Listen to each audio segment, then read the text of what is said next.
Servus, Männer. It's Red Bull Germany again. Today I want to pick up the story where I left it yesterday. You remember maybe in my video yesterday, on my walk yesterday, I talked about Mr. Habeck, our Minister for the Economy, and how he is more or less a deindustrialization minister at this point.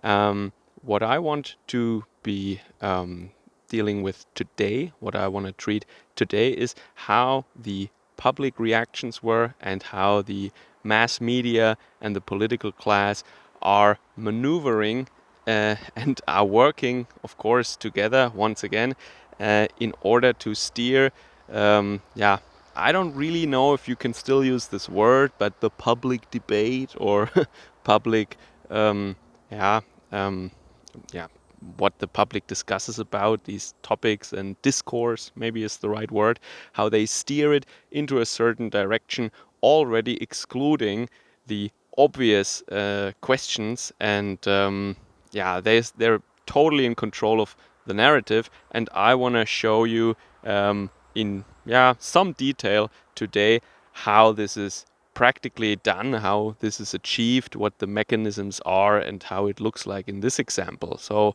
maybe it's illuminating for some of you.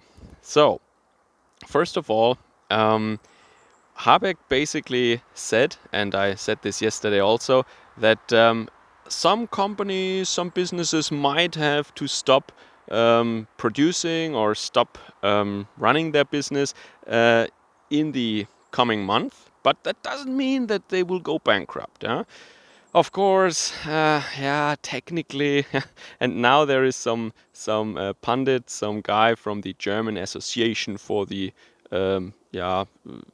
industry or economy, and he says now in an interview that, oh, well, I must defend Mr. Habeck here. He's technically right. That technically doesn't mean that these corporations will go belly up. They might be able to open again after 3 months. Yeah, okay, but for many, or maybe for most corporations that cannot afford their gas bill already, this is the end. And we all know that. Yeah, so he was technically not incorrect, but what kind of a statement is this in this situation? See? So this is how they do that.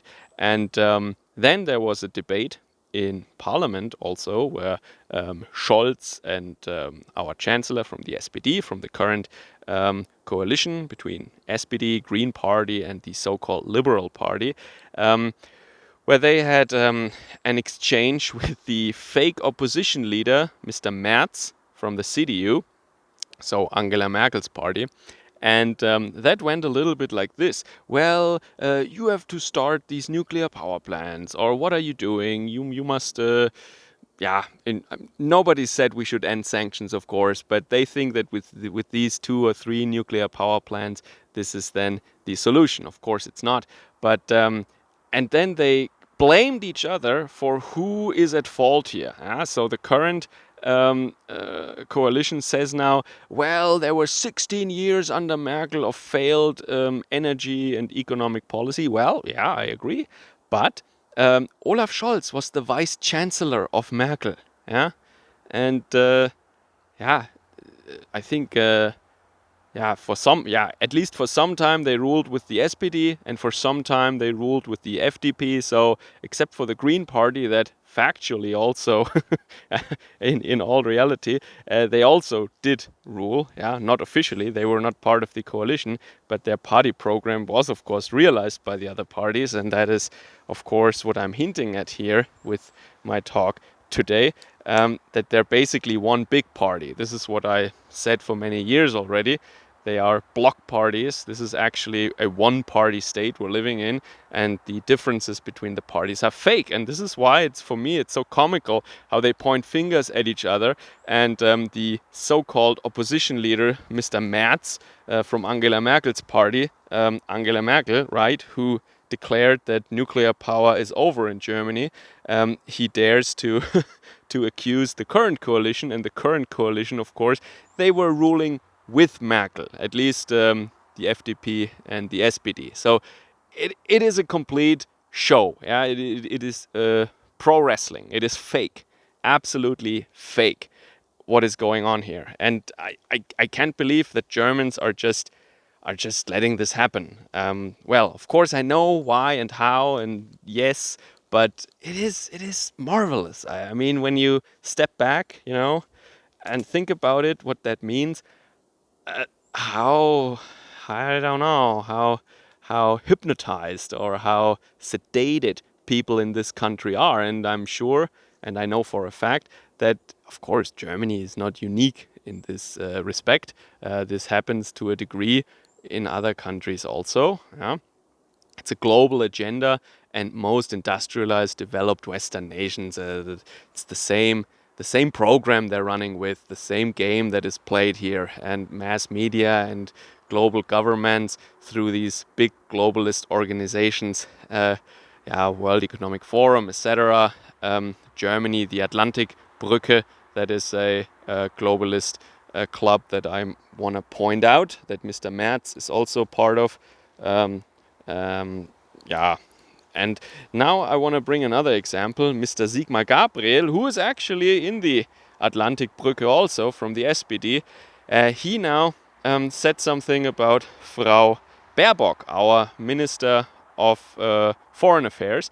And she said literally, yeah, and many of you probably know that, she said literally in broken English, even more broken than mine, but she said in broken English that Germany will be on the side of Ukraine and support Ukraine for how long as they need us. And then she said then she made a very important statement, being, no matter what my German voters say. Yeah, and that, so of course, that just means she doesn't care about what her voters think. Yeah, um, yeah. And some people, of course, tweeted that or shared that on social media, discussed it, reported on it. And what did the mainstream media do? Because it was in English, they claimed that she didn't said that, or at least they called into question, that she said that. And it was taken out of context. No, it wasn't. It was not taken out of context. You can listen to the whole thing, complete sentences. The context was very clear.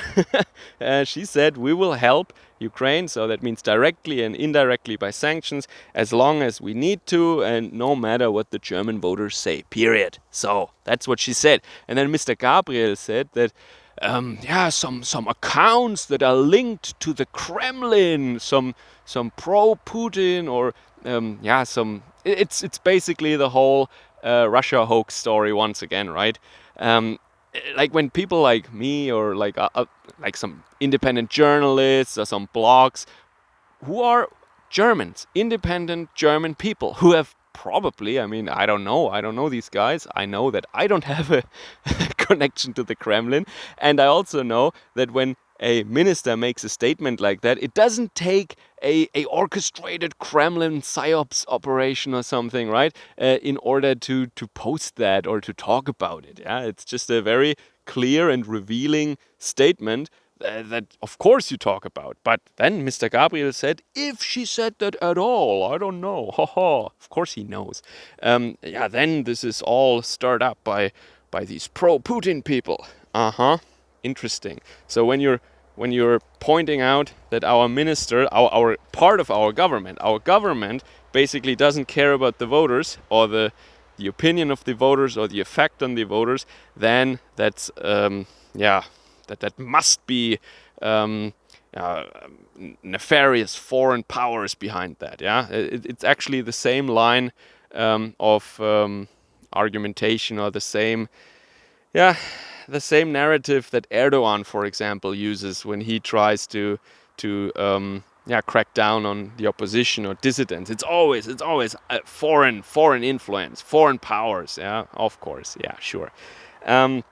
So that is interesting. And he said another thing. He said that as a member of parliament, Baerbock is actually not bound to some polls or the fickle will of the voters, but only her own conscience, which is, of course, ludicrous because, first of all, she is not a backbencher or something. She is not just a member of parliament. She is a member of the government. And the government has a clear mission, and they even swear an oath on that, and that is to keep harm from the German people. From the German people, yes. And that means she is not just, she can not just do whatever she wants, she swore an oath on that, yeah? Or at least Scholz, she probably too. But the government is not like a normal parliamentarian. Yeah? She as a minister, and she said that as a minister, not as a parliamentarian,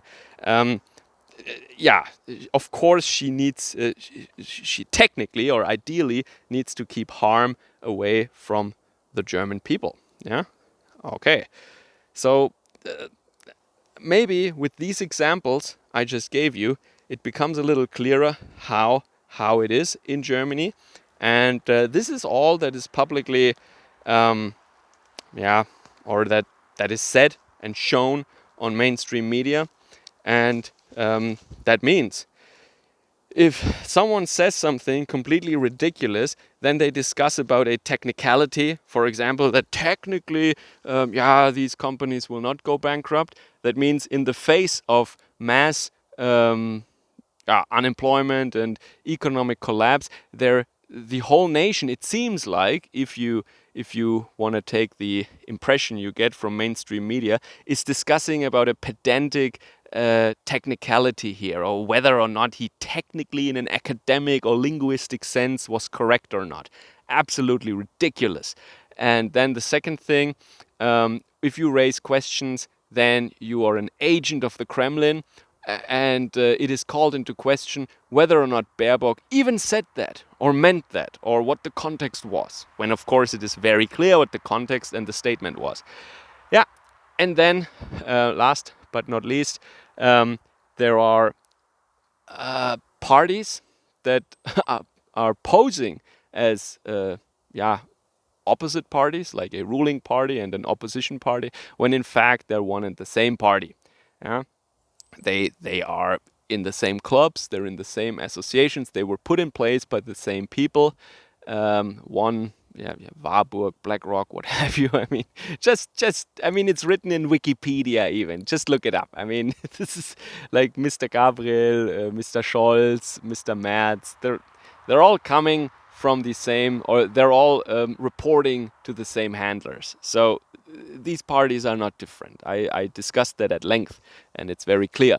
So, and that is always shown to the people as this kind of multiple choice thing, where you have either like the center right or the center left, and then they point fingers, and the more violent they accuse each other of being at fault here, the more the people believe that they are actually different parties, and the more believable the illusion becomes in the public eye. That we're actually dealing with different political groups here that have different ideas and that have different, a different focus maybe. It's all made up, of course. All right, so maybe it takes the coming collapse for Germans to become a little wiser and to become, let's be honest, a little more engaged and interested, and taking an interest in the country's fate. It seems to me like that they're sedated, passive, and they just hope that everything will more or less go along like it used to, or be over soon, and it's just a short temporary break or something. Anyway, that's what I wanted to say, and this is with some examples I showed you how the German public is controlled and how the public is prevented from asking or discussing the real pressing issues, asking the right questions, and what we call public discourse or the public discussion or debate. It's all fake. It's made up, and people think there is a discussion. People think that there is a struggle or some kind of a quest for finding the best recipes for getting through this or something. But it's all scripted. It's all planned. It's all pro wrestling. Servus, Kameraden.